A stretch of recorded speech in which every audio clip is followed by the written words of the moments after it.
दोस्तों नमस्कार। फिर से एक बार स्वागत है आप सभी का आपके अपने YouTube चैनल में, जहाँ पे हम बात करते हैं अलग अलग रिलेशनशिप को लेके या फिर अलग अलग टॉपिक को लेके। और मैं हूँ आप सभी का दोस्त डॉक्टर आशीष शिखा। तो चलिए जानते हैं क्या नया है आज के वीडियो में।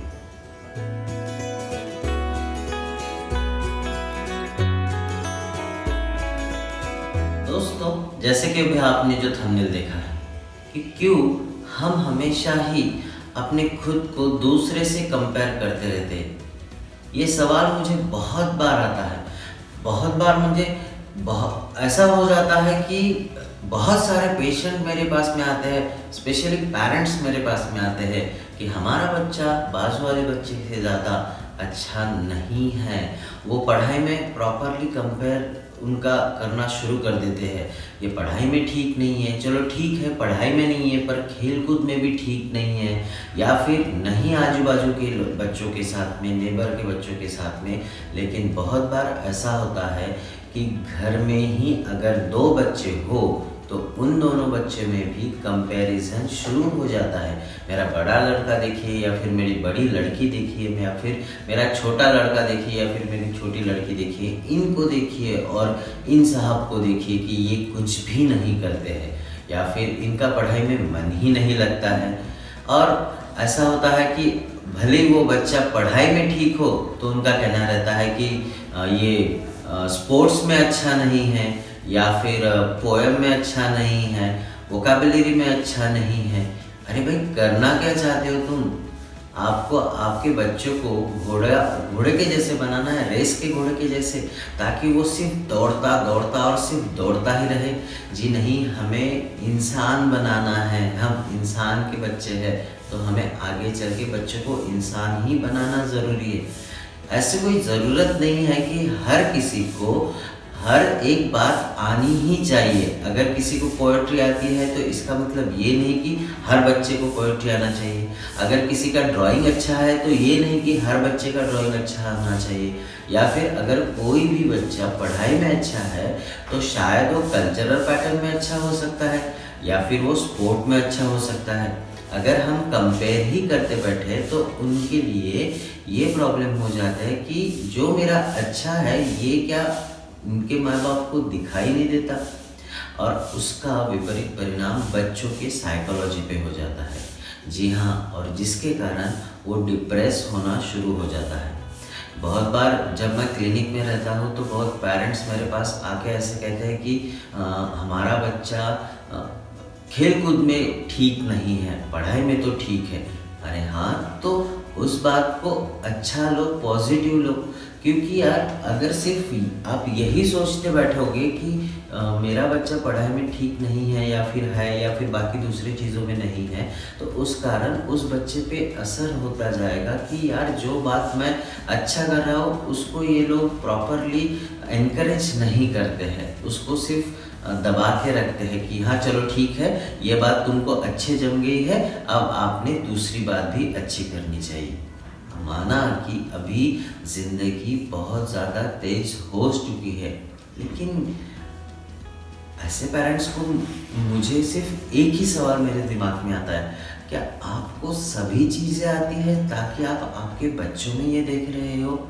जी नहीं, बहुत से पेरेंट्स तो ऐसे होते हैं कि जिन्हें ड्राइंग का कुछ भी पता नहीं रहता और वो बच्चों को ड्राइंग्स के लिए भी भेज देते हैं। भाई ड्राइंग सीखना या फिर कोई संगीत सीखना, एक आधी हॉबी मेंटेन करना, ये हर एक का अलग अलग चॉइस रहता है। चलो बच्चे तो बच्चे, बड़े भी इसमें कुछ खास रोल करते हैं। जैसे कि बहुत बार ऐसा हो जाता है कि कुछ बड़े भी मेरे पास में आ जाता है डिप्रेशन को लेके, और उनका कहना रहता है कि भाई मेरा दोस्त जो मेरे साथ में रहता था, मेरे साथ में पढ़ता था, वो आज कहाँ का कहाँ चला गया और मैं वही का वही रह गया। तो उसमें उस दोस्त का दोष है या आपका दोष है? दोष किसी का नहीं है। आपने सिर्फ अपनी ज़िंदगी को प्रॉपर तरीके से मैनेज नहीं किया है। आपने हर एक चीज़ को करना चाहा या फिर उस बंदे ने हर एक चीज़ को करना चाहा। आपने सिर्फ पैसा देखा या फिर आपने आपका करियर देखा। ऐसे कुछ ना कुछ पर्सपेक्टिव रहते हैं, हर कोई कोई अलग अलग जगहों पे अलग अलग हिसाब से हर बंदा अच्छा ही रहता है।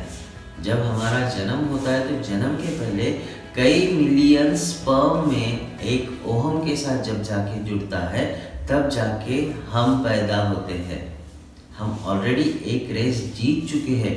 क्या जिंदगी भर हमें सिर्फ रेस ही खेलना है? क्या हमें रेस का घोड़ा ही बन के रहना है? जी नहीं, हमें ज़िंदगी जीना भी बहुत ज़्यादा ज़रूरी है। और इसीलिए किसी का भी किसी के साथ में कंपेयर मत कीजिए, ना ही जॉब के हिसाब से, ना ही हॉबीज़ के हिसाब से, ना ही उसके फिजिकल के हिसाब से भी।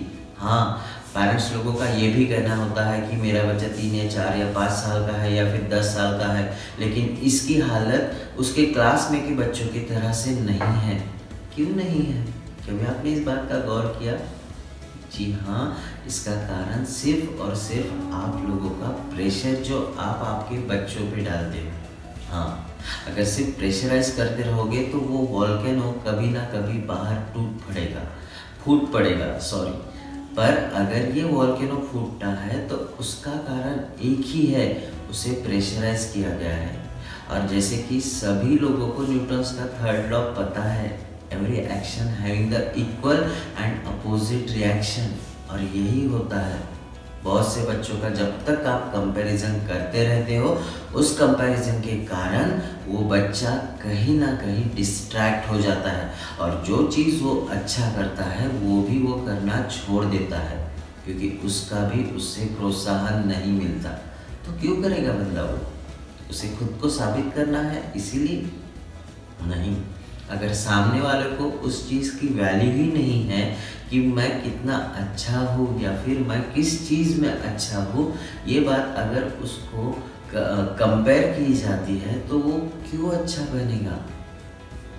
वैसे भी वो बुरा है, वैसे भी वो बुरा है, वैसे भी वो पढ़ाई में कहीं पीछे है और वैसे भी वो कल्चरल या फिर स्पोर्ट में कहीं तो भी पीछे है। दोस्तों, मेरी आप सभी लोगों को एक रिक्वेस्ट है, स्पेशली नए पेरेंट्स लोगों को, नए माने हमारे पीढ़ी के जितने भी पेरेंट्स हैं, उनको मेरी बहुत बड़ी रिक्वेस्ट है कि आप अपने बच्चों को दूसरे के साथ में कंपेयर मत कीजिए। आपका बच्चा आपके खुद के लिए बहुत ज़्यादा इम्पॉर्टेंट है। ये बात को देखिए, मैंने रिसेंटली कुछ ऐसे बच्चों को देखा है कि जो 10वीं में 12वीं में बाकी बच्चों के साथ में उनके अच्छे मार्क्स नहीं आए, इस वजह से सुसाइड कर लेते हैं। ये बहुत ही गंभीर विषय है और मुझे ऐसा लगता है कि अगर कंपैरिजन ना करो तो उनकी ज़िंदगी अच्छी बनेगी, ना ही बद से बदतर। इसलिए प्लीज़ किसी को भी किसी के साथ में कंपेयर मत कीजिए। आप खुद को देखिए, आप कहाँ पे हो। और अगर आप किसी को किसी के आपके खुद के साथ में भी कंपेयर करते हो तो वो भी गलत है। बहुत बार ऐसा होता है कि बहुत से लोग कहते हैं कि मेरी दोस्त आज क्या क्या पैसे कमा रहे हैं, कितने पैसे कमा रहे हैं।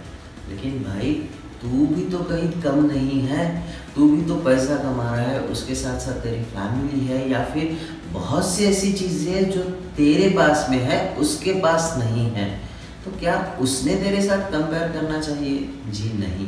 कंपैरिजन हर एक क्षेत्र में गलत ही है। हाँ, आप कंपटीशन कर सकते हो, लेकिन वो भी कंपटीशन हेल्दी होनी चाहिए। स्पोर्टली उस चीज़ को लेना चाहिए। अगर किसी कंपटीशन में आप हारते हो तो ठीक है, आगे चल के आप जीत सकते हो। मैंने पिछले वीडियो में भी ये कहा था कि हमें ब्रेक क्यों लेना चाहिए। ऊपर आई बटन में आपको इसका पूरा वीडियो मिल ही जाएगा। और कंपैरिजन इसके लिए नहीं करना है क्योंकि सामने वाला और आप, ये दोनों डिफरेंस है। इवन आपने बचपन में वो कहानी भी सुनी होगी कि जंगल में एक बार एक कंपटीशन होता है जहाँ पे मछली, बंदर, हाथी और सिंह, इनमें ये कंपटीशन रहती है। और कंपटीशन ये रहती है कि कौन सबसे पहले पेड़ पे जाके चढ़ेगा।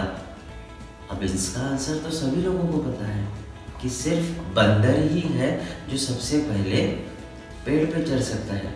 मछली का तो सवाल ही नहीं, वो अच्छी है लेकिन सिर्फ पानी में। हाथी का नहीं, सिंह चढ़ेगा लेकिन उसको वक्त लगेगा। इसलिए किसी का भी किसी के साथ में कंपेयर ना कीजिए।